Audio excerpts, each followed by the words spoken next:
Mheshimiwa wageni waalikwa, ndugu wananchi, mabibi na mabwana, Mheshimiwa Rais mteule wa Jamhuri ya Muungano wa Tanzania sasa anaelekea katika meza ya kiapo.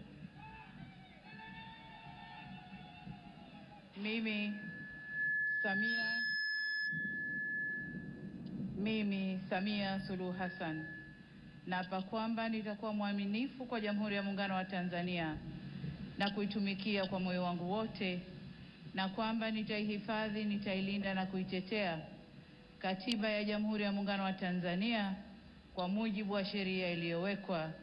Ewe Mwenyezi Mungu nisaidie. Mimi Samia Suluhu Hassan naapa kwamba nitatenda kazi zangu za urais wa Jamhuri ya Muungano wa Tanzania kwa uaminifu na kutimiza wajibu wa kazi hizo kwa bidii na moyo mkunjufu, na kwamba nitawatendea haki watu wote kwa mujibu wa sheria, mila na desturi za Jamhuri ya Muungano wa Tanzania bila woga, upendeleo, huba wala chuki. Ewe Mwenyezi Mungu nisaidie.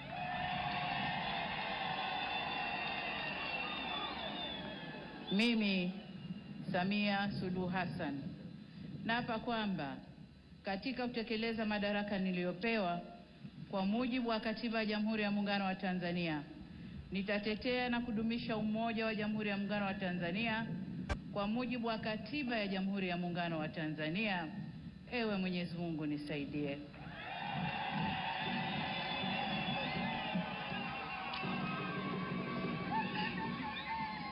Mheshimiwa wageni waalikwa, ndugu wananchi, mabibi na mabwana, tayari Mheshimiwa Rais wa Jamhuri ya Muungano wa Tanzania na Amiri Jeshi Mkuu ameshakula kiapo na sasa anasaini hati ya kiapo chake.